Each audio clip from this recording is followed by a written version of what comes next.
السلام عليكم ورحمة الله تعالى وبركاته.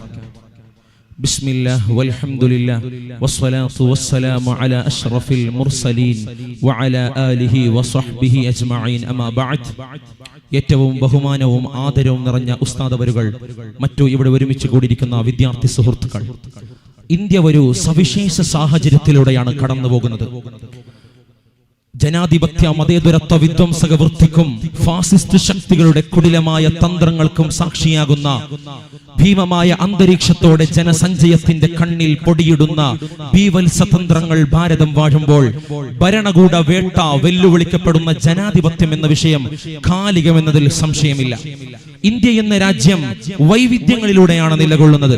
വ്യത്യസ്തങ്ങളായ ഭാഷകളും സാംസ്കാരികതയും സാമൂഹിക ജീവിതം നയിക്കുകയും ചെയ്യുന്ന ഒരു ജനവിഭാഗങ്ങളെ അതിദേശീയതയുടെ അജ്ഞാനങ്ങളിൽ വൈവിധ്യങ്ങളെ തമസ്കരിച്ച് ഏകാത്മകവും കൃത്രിമവും ഹിംസാത്മകവുമായ ഹിന്ദുത്വ സത്വ രാഷ്ട്രീയത്തിലേക്ക് ഉൾച്ചേർക്കാനാണ് നിലവിലെ ഭരണകൂടം ലക്ഷ്യം വെക്കുന്നത്.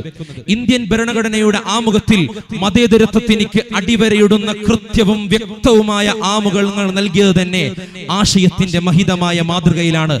എന്നാൽ 2002 ഗുജറാത്ത് കലാപത്തിൽ ബിൽക്കിസ് ബാൻ എന്ന ഗർഭിണിയായ സ്ത്രീയെ കൂട്ടബലാത്സംഗം ചെയ്യുകയും തന്റെ കുടുംബത്തിൽ നിന്ന് 7 പേരെ നിഷ്ഠൂരമായി കൊലപാതകം നടത്തിയ കിറാതകന്മാർക്ക് നീതി ലഭിക്കാൻ വേണ്ടി ഈ രാജ്യത്തിന്റെ ഉന്നതമായ വീടം മുന്നോട്ടിറങ്ങിയത് വർത്തമാന ഇന്ത്യൻ സാഹചര്യത്തിന്റെ ദയനീയമായ പ്രൊഫൈലായിട്ടാണ് ലോകം ചിത്രീകരിക്കുന്നത്. തീർന്നില്ല. വിദ്വേഷം തന്നെ രാഷ്ട്രീയമാകുന്ന കാലിശത്തിന്റെ കാലികതയിൽ നിസ്സംഗതക്കും നിസ്സഹായതക്കുമിടയിൽ നിലവിളി ഒച്ചകൾ മാത്രമായി ഗസ എരിഞ്ഞൊടുങ്ങുമ്പോൾ ആ നിരപരാധികൾക്കെതിരെ നിലപാടുറപ്പിച്ച സംഘപരിവാർ നേതൃത്വം നൽകുന്ന ഭാരതീയ സർക്കാർ രാജ്യത്തിന്റെ ന്യൂനപക്ഷമായ മുസ്ലിം സമുദായത്തിനെതിരെ നിരന്തരമായി കരിനിയമങ്ങളുടെ ചാവകുത്തി പച്ചയായി അവരെ വേട്ടയാടുകയാണ്. ജനാധിപത്യത്തിന്റെ 4ാം തൂണായ മാധ്യമങ്ങൾ ദ്വേഷപ്രചാരകരും ഭരണകൂടത്തിന്റെ പാദസേവകരാവുകയും ചെയ്ത് തന്റെ കണ്ണിന് ഹിതം പകരാത്തവൊന്നും നിങ്ങൾ ആവിഷ്കരിക്കേണ്ടതില്ല എന്ന ഭരണകൂട ഏകാധിപത്യത്തിന്റെ സ്വരം ലോകത്ത് ഏറ്റവും വലിയ ജനാധിപത്യ രാജ്യമെന്ന ഇന്ത്യയുടെ മുഖത്തേൽപ്പിക്കുന്ന കനത്തമായ ഒരു പ്രഹരമുണ്ട്. India is an electoral autocracy.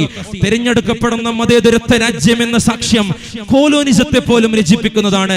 പ്രിയപ്പെട്ട സഹോദരങ്ങളെ, ഞാനൊന്ന് ചോദിക്കട്ടെ, എന്താണ് മതേതരത്വം? എന്താണ് ജനാധിപത്യം? നാം അടങ്ങുന്ന ന്യൂനപക്ഷ വിഭാഗങ്ങൾ പ്രവർത്തനാബോധയിൽ ഇറങ്ങി സജ്ജരാവണം. വർഗീയ കോമരങ്ങൾക്ക് മുമ്പിൽ ഈ നാടിന്റെ മഹിതമായ ആർജവത്തെ ഉയർത്തിപ്പിടിച്ച് മുന്നോട്ടിറങ്ങാൻ നമുക്ക് കഴിയണം എന്ന് മാത്രം പറഞ്ഞ് ഞാൻ നിർത്തുന്നു. വആഖിറു ദഅവാന അനിൽ ഹംദുലില്ലാഹി റബ്ബിൽ ആലമീൻ. വസ്സലാമു അലൈക്കും വറഹ്മത്തുള്ളാഹി തആല വബറകാതുഹു.